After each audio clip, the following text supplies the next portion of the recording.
Sentinel. Past. 5. I finally found one of the kitchens, which was arranged more like a cafeteria than anything. A great, wide room full of stools, tables, and chairs, reflective floors, and like the rest of the facility's architecture, massive windows from which the bright atmosphere of Vorin painted the room. Despite the size of the place, when I hesitantly entered, I saw no more than 10 humans in various uniforms at the tables. I didn't pay them much attention at first, instead turning my gaze towards the walls, which were lined with machines designed to dispense food and drink. I grabbed myself a plate and a tall glass and started dishing up some food for myself, conscious of, but trying to ignore the attention my presence was attracting. I made sure to grab a fork. I learned the hard way while at a restaurant back on Earth that humans usually found it rude to see Skythers using their mandibles instead of their hands. I wished to avoid another awkward social encounter like that, and ever since I'd been conscious of how I ate around humans. The food dispensers didn't require any credits, thankfully. It was a reminder that this was a government-funded station, the purpose of which was more than simply to make money. Whatever was going on here, its cause was worth the risk of failure and losing resources. This was the only settlement on Vorin, and unless you were going off-world just for lunch, you'd be out of luck if the station didn't provide food.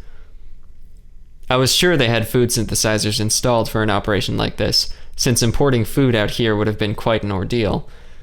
I was honestly impressed at the selection and quality of the food as well. Though they of course didn't have any Skyther dishes, they had some of my favorite human foods, including synthesized rice and chicken. But Skythers need much less food than humans. Liquids are our main source of energy, especially sugar water. So when I noticed that they had root beer, my favorite human drink, I let out a stifled, "Yes!" I was sure to grab a straw, as was customary for such a drink. I poured myself a root beer, enjoying the sound of the dispenser and the rising pitch of the liquid filling my glass. I moved my ears forward so that they dangled on either side of the dispenser to get a better listening angle. Perhaps it was just my personality, but I found that I was often captivated by things which others referred to as mundane. When I was young, I would eagerly tell my mother that my curiosity made me a perfect explorer, and she always responded the same way. "If there's anyone who can explore," she would say, "it's my son, Osax." I often wondered if she really meant it, encouraging me to try new things, or if she was simply too afraid of disempowering me with a more honest outlook. From her perspective, I had a lot of expectations to live up to, being her son and the Prince of Astroloth. But she hated to force them on me, otherwise I never would have gotten to where I was, drinking root beer at a classified Tau station on Vorin, graduated from schools on both Astroloth and Earth, on a mission as a Loro archaeologist. I wasted no time afterwards looking for a place to sit, preferring those near the windows. It was at that moment, after I had gotten my food, that I noticed a human sitting alone, silhouetted against the bright light from the outside. She was looking straight at me. As I approached and her figure became clearer to me, I realized she was different from the others. I wasn't sure how I hadn't noticed her sooner. She could only have been Kay. Her skin was an azure blue color, the light from the window shining off its texture. Her overall body, though shorter than mine, was larger than an average human, probably taller than 6 feet, and with a muscular build. She didn't look like a bodybuilder, and I was very familiar with what bodybuilders looked like. I had studied the concept in my free time, because it intrigued me. But her muscles were nonetheless very well defined, and looked well prepared for all practical uses. She was wearing tall combat boots, pants, and some kind of sleeveless armored vest. Though her body was symmetrical overall, she had bone-like horns of a light blue color jutting from her shoulders, forearm, and fists, which appeared different on each arm. Despite this, her head appeared fairly symmetrical, with 2 bull-like horns protruding from the top sides of her head above her ears. From the top of her nose bridge began a jagged ridge which traced a central line up her forehead, and I assumed continued down her spine. She had no hair on her head, aside from thick, dark eyebrows, and at the corner of each eyebrow extended more small horns. Her cheeks were slightly rounded, and her jawline was sharp and pronounced. 2 of her teeth stuck out over her top lip from her bottom, her mandibular canines judging from their placement. Her face told me that she was angry about something.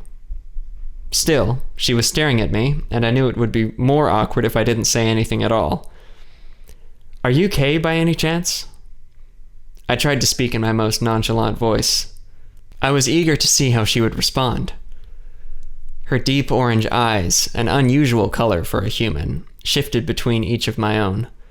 She seemed to loosen up a little, and leaned back in her seat, putting her arms behind her head. At last she spoke, after eyeing me up and down for a good long while. "What's it to you?" she asked, bluntly. She continued to stare at me. She was testing me, and she knew I was doing the same to her. I decided to take my chances and sit down beside her. She seemed mildly impressed at my lack of manners. A slight smile flashed across her face for a second. "My name is Osax," I said. "I came here to investigate the Laurel ruins."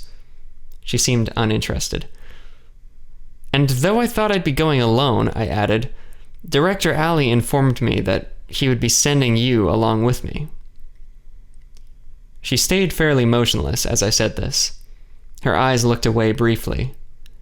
Then she sat forward, put her arms on the table, and looked into my eyes again. She was waiting for me to continue. I leaned a little closer as well, trying to meet her unspoken social challenges. I decided I would challenge her as well. "What's your problem with Skythers?" I asked, knowing it was a risky thing to say up front. Without waiting for a response, I began casually sipping on my root beer, narrowing my eyes a little. I hoped she could sense that my aggression was partially a show. I didn't want to accidentally get on her bad side by pushing too far.